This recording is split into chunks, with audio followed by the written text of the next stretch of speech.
सोचिए, आप अपने देश में रहते हैं, आप टैक्स देते हैं, लाइन में लगते हैं, कागज बनवाते हैं और आपके बगल में कोई ऐसा इंसान रह रहा है, बिना नागरिकता, बिना वैध पहचान, बिना किसी डर के। सवाल उठता है, ये संभव कैसे हुआ? हेलो दोस्तों, मैं करण किशोर और आपका हमारे यूट्यूब चैनल पे स्वागत है। आज का ये आर्टिकल सिर्फ किसी धर्म पर नहीं, किसी जाति पर नहीं, ये सीधा सवाल करता है, भारत में अवैध प्रवासी कैसे बनते? इन्हें रोका क्यों नहीं जा रहा? अगर रोकना है तो सबसे सख्त कानून क्या होने चाहिए? मोदी सरकार को अब क्या करना चाहिए और इसका नुकसान आम भारतीयों को कैसे हो रहा है? अब भारत में अवैध प्रवासी पैदा कैसे होते हैं? अवैध प्रवासी कोई आसमान से नहीं टपकते, वे सिस्टम की कमजोरी से पैदा होते हैं। खुली या कमजोर सीमाएं। भारत की सीमाएं बांग्लादेश से 4096 किलोमीटर, नेपाल लगभग खुली सीमा है, म्यांमार से जंगल और पहाड़। समस्या हर जगह फेसिंग नहीं, हर जगह टेक्नोलॉजी नहीं, कई जगह भ्रष्टाचार। एक बार अंदर आ गए तो उन्हें ढूंढना लगभग नामुमकिन है।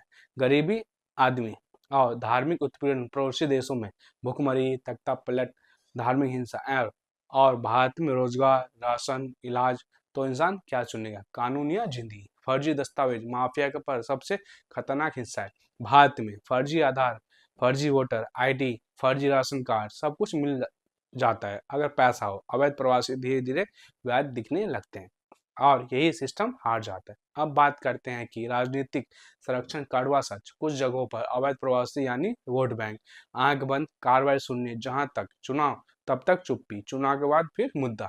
अवैध प्रवासियों को रोका कैसे जाना चाहिए? अब भावनाओं से नहीं, स्ट्रेटेजी से बात करते हैं। बॉर्डर मैनेजमेंट को सेना जैसा बनाना होगा।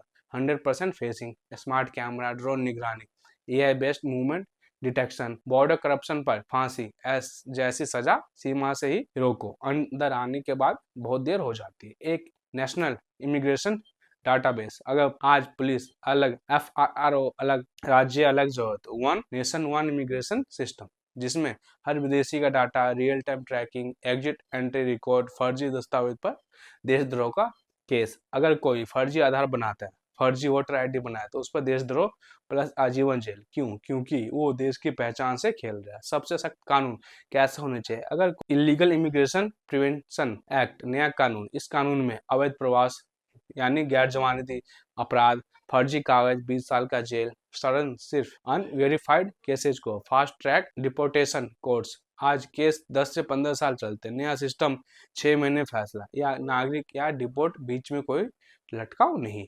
डिटेंशन नहीं, holding zone plus time limit detention अनिश्चित नहीं होनी चाहिए। कानून 1 साल से ज्यादा नहीं, इसके बाद या नागरिकता निर्णय या सुरक्षित वापसी। सरकार को क्या क्या स्ट्रॉन्ग फैसले लेने चाहिए? अब सरकार से सीधे सवाल। एनआरसी को राष्ट्रीय स्तर पर लाना, लेकिन गरीबों के लिए दस्तावेज सहायता, digital record, appeal system. NRC बिना इंसानियत बराबर बर्बादी। एनआरसी सही तरीके से बराबर समाधान। पड़ोसी देशों पर अंतर्राष्ट्रीय दबाव, नागरिक पहचान स्वीकार है, वापस ले, समझौते करे, अगर नहीं ट्रेड वीजा, कुछ नहीं। रिफ्यूजी पॉलिसी अलग हो, अवैध प्रवासी शरणार्थी नहीं हो सकते, दोनों को मिलाना सबसे बड़ी गलती है। मोदी सरकार को क्या क्या नया कानून लाना चाहिए? अब सीधा मोदी गवर्नमेंट की बात। नेशनल बॉर्डर सिक्योरिटी एक्ट, सीमा, राष्ट्रीय संपत्ति, इसमें ढिलाई यानी देशद्रोह। इसके बाद आता है हमारा सिटीजनशिप वेरिफिकेशन एक्ट।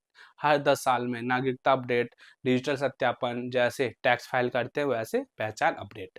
अब बात करें illegal immigration terror link act, जहां अवैध प्रवासी, आतंकी फंडिंग, सीमा पर नेटवर्क, सीधा यूएपीए। अवैध प्रवासियों से आम भारतीयों को क्या नुकसान? अब असली बात। रोजगार छीना जा रहा है, सस्ते मजदूर, लोकल बेरोजगारी, गरीब भारतीय सबसे ज्यादा प्रभावित। संसाधनों पर दबाव, राशन, अस्पताल, स्कूल, जो टैक्स देता था उसे लाइन में खड़ा किया जाता है और जो बिना हक वाला फायदा ले जाता है। सुरक्षा खतरा, हर अवैध प्रवासी अपराधी नहीं, लेकिन हर अपराधी की पहचान मुश्किल हो जाती है। अब बात है कि डेमोग्राफी बदलाव, कुछ इलाकों में भाषा बदल गई, संस्कृति बदल गई, स्थानीय लोग अल्पसंख्यक बन गए। जब तक राजनीति अवैध प्रवास से ऊपर नहीं उठेगी, तब तक कोई कानून का फायदा नहीं है। आम भारतीयों को क्या करना चाहिए? ये सिर्फ सरकार का मुद्दा नहीं है।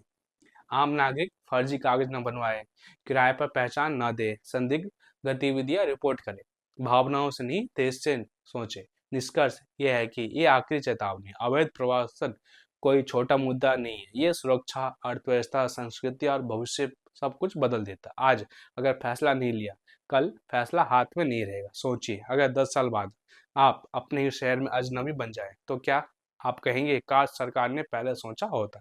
ये सवाल आज इतिहास बाहर से पूछ रहा है। धन्यवाद।